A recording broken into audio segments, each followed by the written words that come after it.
And hey there guys, how's it going? It's me, Mikey Perion, and welcome back to our episodes here in the iCraft server, and it's episode 42, and of course, well, we're finally done with our home renovation project, and finally, well, we can progress on our projects in our city of Perion, right?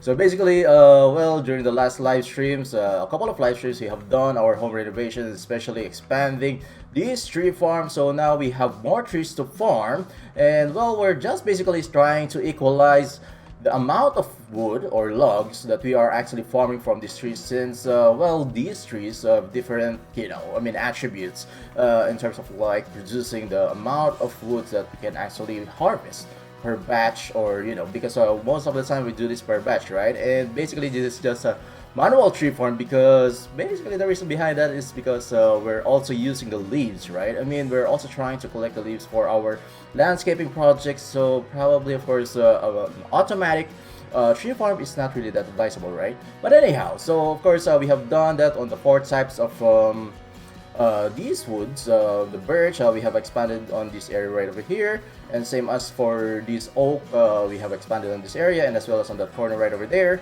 and as well as for the oak logs, I expanded here, and etc. For this acacia especially though. But anyhow, so yeah, and also we have decorated our garden farms. As you can see, we got more steampunkish designs that we have implemented here in our, under the sea base, right? And as well as, of course, we already have successfully connected our garden farm to our integrated storing system in our headquarters right over there. And as well as, of course, since we have used our old elevators, player elevators, and we have turned them into item elevators, so we have moved the player elevators right over on this side right over here. So as you can see, well, we really like chandeliers, right? And especially when it's there's a portal next to it, right? But anyhow, so of course this is looking pretty amazing, and somehow, well, there's not much of a change. Well, there's quite a lot of change, to be honest, but it's still the same. Same but different, but same. But anyhow, so yeah. So, and also we already have done our harbor. Well, not yet though, but it's more of like we have expanded our platforms right over here. So basically, if you haven't seen this, we also have done this in our one of our live streams in Twitch. So if you guys haven't followed me on Twitch, please do so. That's actually twitch.tv/mikeyperion. Just follow me there, and also subscribe, and of course, well, join me on our live streams, right? And as well as, of course, like I said, we already have made the platforms for our harbor right over here, but we're gonna work on this in the future, not for this episode, because for this episode we are actually going to start working on our farms, and more farms for our base here in the city of Perion. So basically, what we're planning to do first is to build the actual structure, and probably you have seen in the thumbnail that we are going to be dealing with bees, since it's already Minecraft 1.15, so probably it's the best for us to, utilize the new features of this version of the game, right? But anyhow, so basically, of course, we're gonna try to build the bee farm on the first structure, or second structure, because that's actually the first structure, our headquarters. So we're gonna build another structure here in this area right over here, which is actually facing the harbor. So basically, I think that we're gonna build two types of farm here, which is first is actually the chorus farm, which is probably we're gonna build on the second floor. And on the top floor, this is gonna be, well, you already have one, the ground floor, or probably the lower ground floor and the upper ground floor, and then the second floor is going to be the chorus farm, and on the top part is going to be the bee farm. So basically, this is the first time that we're gonna do the bee farm, and of course, well, it's the best if we're gonna start building the structure first before we actually build the farm, because it's actually on the top level, right? But anyhow, so well, we're gonna do this in the form of a time lapse, and of course, well, without further ado, let's do it.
And now we have finally done it, and of course, well, this actually took us 2 days to finish, at least for this structural build. But of course, this is not yet done. We still need to work on our bee farm.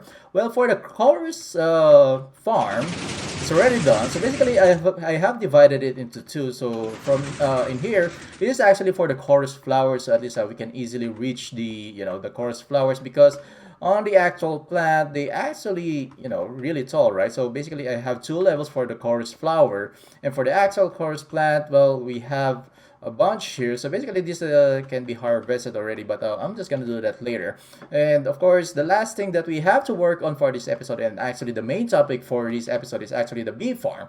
So basically I already have made this greenhouse right over here, where we are actually going to house the bees. So basically now what we only need to get are the bees, and as well as the bee nest. So at least we can easily farm some honeycombs that we can actually use for making more beehives, right? But anyway, so well, after this, of course, I'm just gonna fix up this stuff right over here and probably repair some of my stuff. And of course, I will gonna need some elytras, because we're gonna go very far away, since this world, or this server, has been around for a long time now, and most likely we already have explored a lot of areas, and that is actually during the Minecraft 1.14, and we just migrated the server to Minecraft 1.15, which is actually, I mean, most of the chunks are already loaded around the areas during the Minecraft 1.14 era. So now, of course, we have to go far to search for new chunks that will actually, well, hopefully we're lucky enough to find some bee nests and some bees, right? But anyhow, so well, let me fix first this stuff, and let's find some bees. And now we have finally found some bees, and we're actually around 3,000 blocks away from our base. And I know it's kind of hard to travel these bees though. But what we're gonna do is actually, of course, we don't want to get the beehive right away, right? So I'm not sure. Well, basically, I've actually have brought some glasses, so just to make sure that these guys will not attack us. So I'm just gonna enclose myself on the backside right over here, just to make sure, right? But anyhow, so well, let me just try to grab these, and as well as this beehive. I'm not sure if I'm going to wait for the nighttime for them to get in, and then of course we're gonna try to get this, right? And well, we have successfully picked up our bee nest. So basically, I just waited for the night time, and I actually grabbed this with the bees inside. But I'm not sure if I actually put this down, the bees will actually come out though. But just to make sure, well, we still got a couple of bees around here that we could actually bring home. And I'm not sure where are they though. I know they're just around here. Uh, yeah, there they go. Alright, so I guess we could just use some leads, I think. Let's try that. And there you go. We have our pet bees, so at least we can bring two of these bees back home, right? But anyhow, so well, let me just, take these babies, new bees, back home, and of course we're gonna try to breed them once we get back home, right? But anyhow, so well, let's get back to home, and we're very, very far away. But anyways, of course, I'll be back again. And now we finally made it home. So basically we got three bees right over here. So basically these two bees actually came from the bee nest that we have actually picked up from one of the trees in the flower biome. And that other one is actually the one we put in the leash, and the other one actually died of drowning though. But anyhow, well, we still need to breed more bees for us to make our farms, to be more efficient, and as well as we also need to collect more of those honeycombs. So at least we can craft some more of those beehives, so at least we can use them for farming. And pretty much we're gonna have 8 of those automatic bee farm contraptions. So basically we're gonna have 4 for the honeycombs, and we're gonna have 4 for the honey. So basically we're gonna have 4 on each side. But anyhow, so of course, probably I'm gonna make some samples on this side right over here, and we're gonna try to walk through on how to actually build, or to explain on how those bee farm works on the other side right over here. But anyhow, so well, let me do that, and I'll be back again. And now it's time to begin our tutorials for our automatic bee farm. So we already got two sets of each contraptions, which is actually one for the honeycomb, which is right over here. And this module right over here is actually for the honey bottle. So basically, this is already producing, well, quite decently. Well, it's not that much, so we're gonna try to double the amount of production that these farms are actually producing, right? But anyhow, so well, just to explain things, so this section right over here is actually for the honeycombs. So I got this idea from Wattle. So this is a very compact design, but for me, this is only working for the honeycombs. Well, he actually had this for both honey bottles and honeycombs, but I guess, well, we're actually using this for the honey bottles. So basically, it also dispenses empty bottles, which is we don't actually want that, right? So I actually got this set of contraption right over here. This idea actually I derived this from Cobb fan. So basically, this comparator is actually detecting if the beehive is actually full. Well, it will actually give a redstone signal of 5, so that's why we got a line of redstone dust right over here, which is actually 5 redstone dust going to our dispenser right over there, which actually dispenses the bottle. So just to show you guys on how it looks like on the front side, so basically this is actually how it looks like. So we got 4 beehives right over here. On the top we got we got these for the honeycombs, and on the bottom beehives right over here is actually for the honey bottles. So as you can see, well, of course, for honey bottles, we are going to use empty bottles to retrieve that. So on the dropper right over here, we got the empty bottles, and it will actually retrieve the honeys on the beehives once it's already full using this dispenser right over here. And once it's already been retrieved, it will actually go to your storage or to our storage. Since we have our integrated sorting system, we got this hopper line right over here and a water stream going to our integrated sorting system on the other side right over there on that building right over there. And yeah. So yeah, and on this for the honeycombs, of course, we are actually using shears. So this dispenser contains the shears that actually collecting the honeycombs from our beehive on the other side right over there, and that beehive is actually connected to our hoppers right over here. Same thing, it will also go to our integrated sorting system over there. And now I think I have explained most of it. So now it's time to build this redstone contraption on the other side right over here. So basically we're gonna try to build one module for each type of bee farm. So basically one for the honeycomb and one for the honey bottles, right? So let's begin with the honey bottle. So because this is a bit complex compared to what we have for the honeycombs, right? So now let's do it. So basically, first we need to place, well, this is actually the items that we're gonna need for each module. So for the for one set of honeycomb farm and honey bottle farm, we got one dropper, 2 dispensers, one observer for the honeycomb, and one comparator for the honey bottles and the redstone repeater, and of course a couple of beehives, well, one for each. And of course we're also gonna need some minecart hoppers to collect the honeycombs, because actually if you're not using minecart hoppers, it will actually go anywhere. I mean, all over the places. And of course we're also gonna need some honey bottles, and as well as for shears for the honeycombs, right? So anyhow, so let's begin this. So let's first place a beehive for the honey bottles on facing this direction, and then we're gonna need to let's first connect this to our storage system. So if you're actually going to use some chests, probably you can place a chest on this side right over here, but make sure to replace these blocks with some slabs, so at least you can still open the chest, right? So yeah, so let's place the dispenser.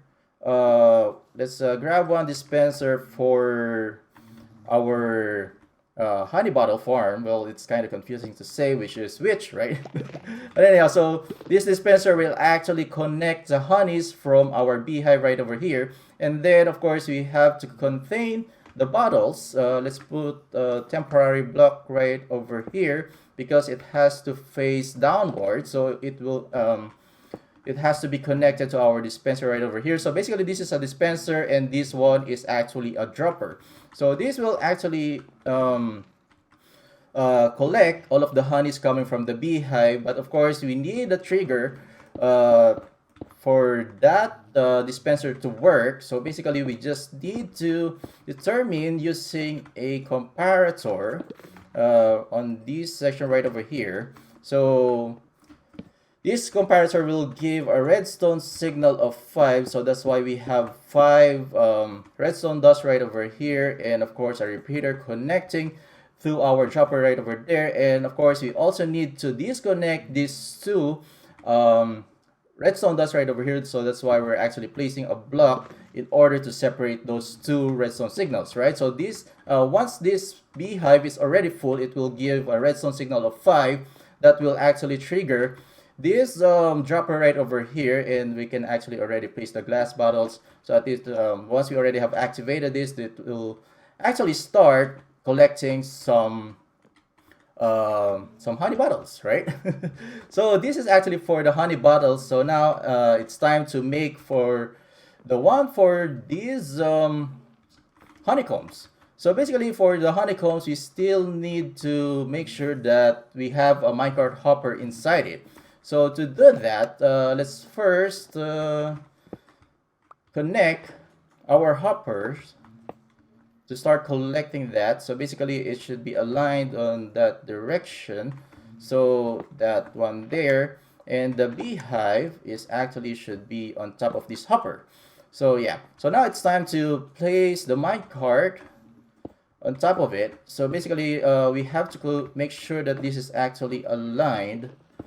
Just place some temporary blocks on each side right over there, and a rail going towards it. So let's try to place this. This is kind of tricky though. We also need a space for us to push it. So yeah, so let's grab the minecart hopper, and it should actually perfectly fit. No, it actually went to the other side. Sorry about that. Anyhow, let's redo it. So basically, yeah, we just need to place a block right over there, and then let's build that. All right. Let's push it, and there you go. So it should be on this formation, so it has to be inside a beehive, so at least the honeycombs will not go anywhere. By the way, I forgot to mention that if you're actually doing this in survival, make sure that you know, while you're doing this, it's not accessible to the bees, because if you have mistakenly placed a beehive and you try to pick it up, the bees will actually attack you, and you don't want that to happen, because if they attack you, basically they will start to die, right? So we don't want that to happen, and we don't want to lose the bees, right? And yeah, but anyhow, so we already got this. So now the last thing that we have to do is to actually place the observer. So for this sign, well, it will actually trigger the observer every time the state of this beehive changes. So well, whenever the bees are actually going out of the beehive, this will actually change its states, and it will actually trigger this observer or this contraption every time a bee comes out. So that's why this is actually not advisable for the honey bottles, because it will also dispense empty bottles, and we don't actually want that, because you know, it's a lot of work to put back all of those empty bottles back to the dispensers, right? So well, on this section we have to put an observer facing upwards, and then we have to place a block right over here, and then as well as a dispenser on this side right over here, facing towards the beehive. So basically that's the contraption, and well, we can place the shears already right over here, but I forgot that we also need some redstone dust on the top part right over here. So yeah, let's put this, and yes, so this is actually done. So basically I think that's it. So let's just remove some of these temporary blocks, and let's just double check, and this is also a temporary block. And yeah, So this is actually one module for each redstone contraption or for each bee farm. We got here for the honeycomb and we got here for the honey bottles. And of course, I still need to do this on the side right over here. So at least we can have total of 8. Well, 4 for each farm. And I also need to finish up this room, which is actually, well, the flooring should be on this level. So yeah, so I guess that's it for this one, and I'm just gonna need to finish this, and of course that's the last part for our episode, and yeah, let's do it. And now we already have fixed up most of the stuff that we have built now. I mean, for this episode. So basically, I also fixed the light thing because, well, I didn't actually know that on the top of these flowers, the mobs can actually spawn. So, well, somehow we have to make sure that this place is well lit, and especially for us to avoid spawning mobs, especially creepers, right? But anyhow, so well, this is how it looks like so far here in our chorus plant farm. So basically, yeah, and I also got, well, we also have here our auto dispensers that will actually bring all of our stuff that, oh, that bow, we needed that. That we needed to bring back in our, well, integrated sorting system, right? But anyhow, so well, on the top part, let's just put back our bow right over there. Of course, our bee farm. So this is actually our stairs going up, and well, the lag though. I know our integrated sorting system is causing a lot of lag, but I think it's fine. At least we're unloading some, some of our work. So basically, this is what we have done here in the top floor. So basically, I know it's still bare though, but I wanted to make this place, I mean, has a very wide space in the middle, so at least we can just go around very easily. And of course, we already have covered up those ugly redstone parts that we have built earlier for our automatic bee farm. And of course, well, the dispensers are still accessible in this manner. And yeah, as well as for these droppers for our honeybee or honey bottled honey farms. And well, I'm still reproducing some of these bees, so at least we can make this farm more efficient. And yeah, well, there's a bit of a problem though, because I think some of the bees are actually I don't know, I mean, how, I'm not sure on how they can actually go outside this greenhouse, but well, I'm just gonna observe that, and probably on, hopefully we can actually fix that problem. So basically, yeah, well, so we still need to reproduce or breed these bees, at least the farm or these farms will actually work more efficient, right? And also, well, lastly, I also have made a balcony on this side right over here. Well, just to have a nice view. Actually, I have made two, so one on each side. And basically, yeah, so, well, just to have a nice view of our city. Well, we still got a lot of bills that we needed to do for this city, our city of Periona, but, well, eh. This is the only time that I got for this episode. So, well, thank you for watching, guys, and I hope you enjoyed this video. And of course, I hope you learned something from our tutorial. And of course, please leave a comment, please leave a like, and make sure to subscribe to me, to Mikey Perion. And of course, well, I'll see you guys again soon. Bye.